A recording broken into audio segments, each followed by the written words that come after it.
Ah, cette foutue endurance fondamentale, elle nous en fait vraiment voir de toutes les couleurs.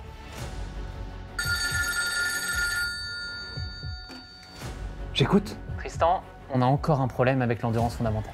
C'est pas trop grave, j'espère. Les gens s'ennuient pendant leur footing et ils menacent de se mettre en greffe. La grève du footing? Ils vont pas être déçus, hein. Allez, j'interviens avant qu'il soit trop tard. J'active le code rouge.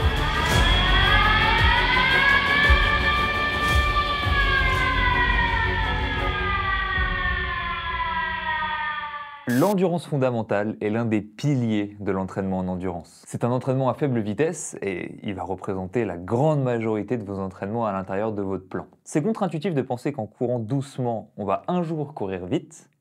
Je peux vous garantir que c'est le cas. Il y a énormément de bénéfices à courir à cette allure. On va pas les redétailler ici pour pas que la vidéo dure 20 minutes. Si vous voulez en savoir plus, rendez-vous dans les articles campus, on vous explique tout. Cependant, malgré tous les bénéfices, il y a un fait, on ne peut pas le nier, courir doucement, c'est pas le truc le plus palpitant au monde. Et c'est normal, parce que c'est pas le but. Mais je peux entendre que, quand on débute la course à pied, ou alors qu'on commence à avoir un plan structuré intégrant de l'endurance fondamentale, on peut ressentir de l'ennui sur ce genre de séance. Mais avant de vous proposer 2-3 solutions concrètes, commençons par parler un peu plus du fond du problème. Dans la vie, s'ennuyer, c'est bien.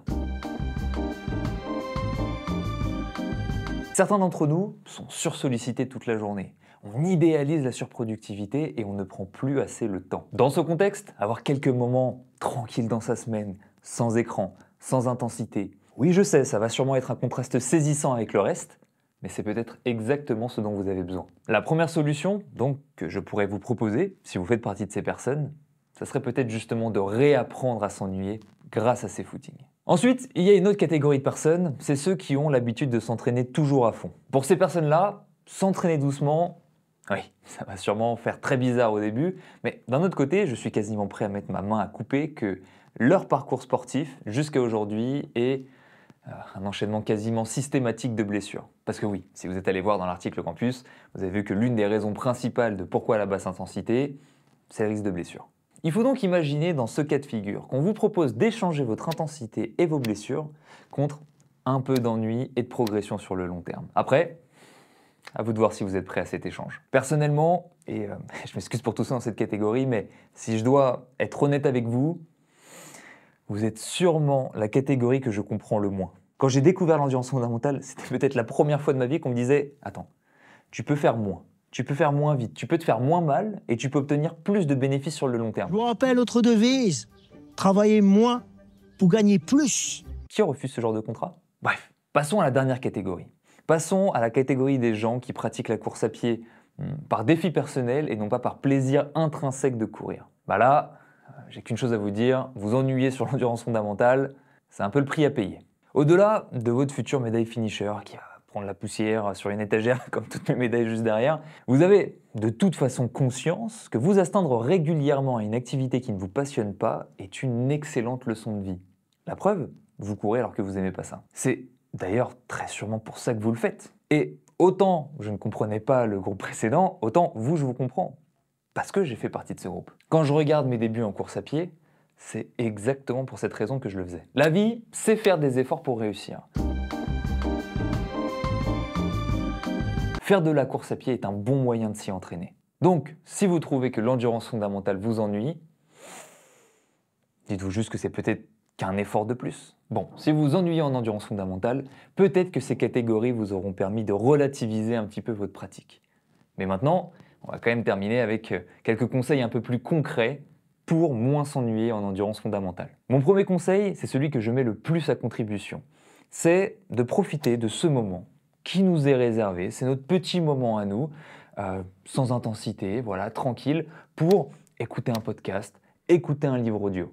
D'ailleurs, quand je ne cours pas pendant plusieurs semaines, je suis un peu embêté parce que je prends plein de retard sur mes podcasts. Dites-vous que vous pouvez rentabiliser ce temps que vous considérez comme de l'ennui en entraînant votre corps et en entraînant votre esprit. C'est plutôt cool de voir ça comme ça, alors profitez-en. Deuxième conseil, courez en groupe. Et courez en groupe en vous alignant sur la vitesse du plus lent, parce que je vous connais. Courir en groupe, c'est quand même un super moyen de passer un bon moment avec les copains. Et s'aligner sur la vitesse du plus lent, c'est un bon moyen d'être sûr que l'émulation collective ne nous fasse pas aller trop vite. Nous sommes des animaux sociaux et même la tâche la plus ennuyante va passer extrêmement vite quand on est en groupe.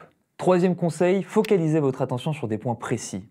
Ayez pour idée que l'endurance fondamentale peut quasiment devenir un jeu et pas une corvée. Par exemple, travaillez sur votre fréquence de pas avec une playlist avec un BPM précis. Essayez de ne pas dépasser un certain BPM. Focalisez-vous sur un aspect de votre technique en particulier. Voilà, il y a plein de choses sur lesquelles focaliser son attention pendant qu'on court. Enfin, pour finir, quatrième et dernier conseil, qui est en réalité le plus important et qui revient à la racine, qui revient à ce que je vous ai dit tout à l'heure avec la première catégorie de personnes. Partez courir avec vos problématiques, vos questionnements. Et laissez fuser les idées pendant que vous courez, parce que vous verrez que cette basse intensité et le fait de s'ennuyer, c'est sûrement le meilleur moment de votre semaine. C'est sûrement le moment où vous aurez le plus d'idées et où vous résoudrez le plus de problèmes. C'est pas rare que personnellement, pendant les footings où je décide de ne pas écouter un podcast, ou c'est plutôt que je les ai déjà tous écoutés, eh bien, je prenne des notes au cours de mon footing sur mon téléphone pour pas l'oublier, parce que justement, c'est là où ça cogite le plus. Ok, apprendre à s'ennuyer, se satisfaire que ce soit facile, le prix à payer et 4 conseils concrets. Le compte est bon, Tristan, ça devrait les aider à mieux appréhender leur footing. Ah oui Nico, j'en fais pas pour eux. On sait très bien, d'ici quelques semaines, ils vont aller avec plaisir sur ces sorties faciles. Exactement, on est tous passés par là un jour. Je repars sur le front, je te rappelle s'il y a une nouvelle urgence. Dure journée.